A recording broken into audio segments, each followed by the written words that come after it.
Assalamualaikum warahmatullahi wabarakatuh. Perkenalkan, nama saya Bijari Sekiantawan dengan NPM 2417052. Di sini saya akan membuat video pembahasan atau pembelajaran saya tentang tugas sertifikat digital. Nah, di sini mungkin saya akan langsung bahas saja ke bagian isinya aja script, di mana saya menggunakan pertama itu function array buffer to base 64. Kenapa? Karena saya di sini menggunakan HTML dan di kode saya menggunakan RSA dan SHA.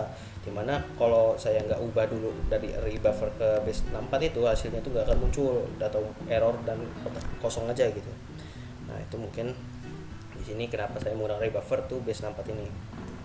Selanjutnya yang saya akan bahas yaitu mungkin yang konsepnya sama dengan window.crypto.subtitle.readkey. Nah, di sini saya tuh menggunakan yang RSA, SA ini, dan cache-nya tuh SHA 256. Nah, kenapa alasan saya menggunakan dua ini? Karena saya lihat di modul yang di sertifikat digital yang 32 ini sini.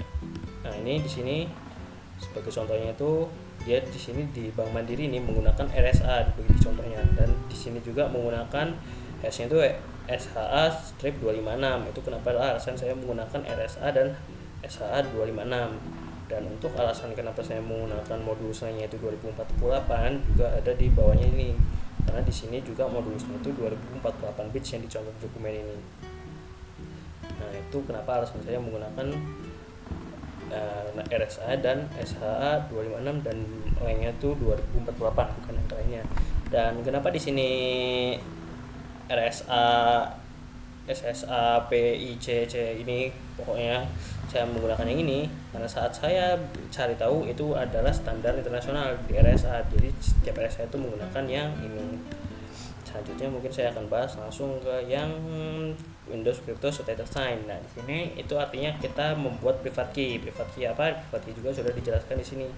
Atau saya cari aja di sini langsung biar enak. Nah, di sini private key itu hanya diketahui oleh pemilik, tidak dibagikan kepada pihak lain, tetapi kunci publik tersedia untuk umum. Nah, pengalaman saya pribadi untuk private key ini saya menggunakannya pada cryptocurrency, di mana saya ada aplikasi bernama Phantom untuk mengirimkan Solana atau menerima Solana.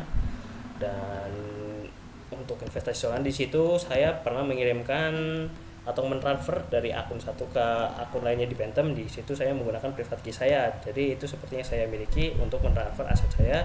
Sementara public key itu kalau saya mau beli, mau menerima atau ya lebih tepatnya menerima kayak Solananya gitu sih, menerima Solana dari orang lain. Jadi itu menggunakan public key bukan private key. Kenapa bukan private key? Karena kalau kita pakai private key malah yang ada aset saya bisa diambil sama orang yang tahu private key ini, makanya disebut private key.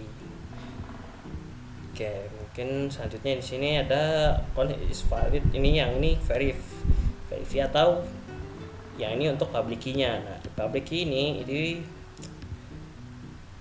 sama aja kayak key itu kode hash gitu, tapi yang di sini ini tuh bisa untuk dilihat oleh orang ramai. Tapi penjelasan kayak saya mau beli misalnya fotografi Solana gitu contohnya. Nah, di situ saya akan mengirim address Solana saya yaitu public key saya ke tempat yang mau saya beli, orangnya orang saya beli atau bertukar sama orang, bukan dari exchange gitu tapi beli kepada orang. Nanti orang itu akan mentransfer Solananya mereka ke public key saya di sini. Nah, setelah di public key saya di sini itu akan masuk ke Solana yang dikirim saya. Nah, itu akan masuk ke di private key itu. Nah, di situ mungkin penjelasan saya tentang private key dan public key. Oke, mungkin itu sekian. Ini kan cuma kalau bisa status valid tadi. Langsung ke saya bahas server TJS ini aja. Nah, di sini server TJS itu kenapa saya menggunakan HTTPS bukan HTTP? Di sini juga dibahas di bagian di sini di modul yang sertifikat digitalnya juga, di mana di sini kan dijelaskan ada contoh yang situs yang nggak aman atau berbahaya. Nah, di sini itu hanya menggunakan HTTP aja nih di sini. HTTP bukan HTTPS. Sementara ini karena harus aman di privat, jadi saya menggunakan HTTPS.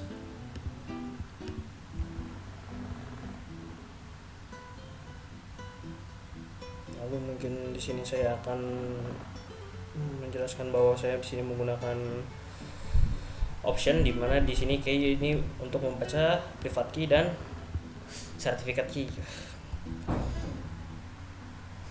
sertifikat key atau sertifikat CRT di sini untuk mengikat private key saya agar tetap ingat private key saya, kalau nggak salah penangkapan saya penjelasannya. Nah di sini saya juga kalau servernya berjalan saya buka localhost yang 443. Nah gimana saya menjalankannya? Di sini saya menjalankannya dengan kode di nodeserver.js. Nah ini kan hasilnya muncul dan saya akan buka di ini. Nah ini udah saya buka tadi, di sini kan https localhost 4433. Ini kan sertifikatnya, sementara yang ini tidak tanda tangan digitalnya dan tugas sebelumnya. Dan ini tugas SSL kan gunakan HTTPS. Oke, mohon maaf jika videonya terpotong. Ini saya akan lanjut jelaskan. Di sini akan ada sertifikat digitalnya sudah. Nah, di sini ada pemilik dan penerbit. Apa ini? Artinya ini adalah yang mengirim dan ini yang dikirim. Baru penerbit. Nah, di sini C itu artinya adalah country, sementara ST itu adalah provinsi dan O itu ide internet. Nah, kenapa di sini istrinya AU Somsted atau Internet Widget PHT Ltd ini? Karena saat pas saya pakai GitHub-nya waktu itu, saya cuma klik enter aja biar cepat. Jadi hasilnya seperti ini. Nggak saya isi, jadi saya juga nggak tahu kenapa, karena mungkin karena nggak saya isi hasilnya, jadi saya dari Australia, saya dari sebuah provinsi tidak ketahui seperti itu.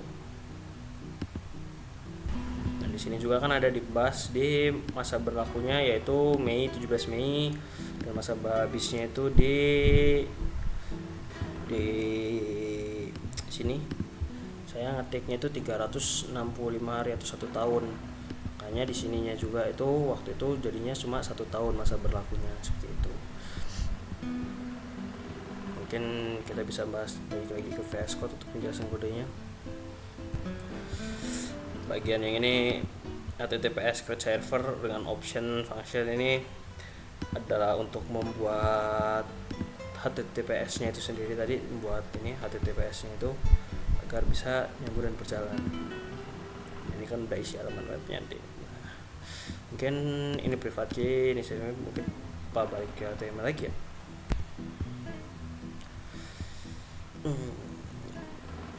Mungkin sekian saja pembahasan video pembelajaran saya mengenai materi ini, sertifikat digital.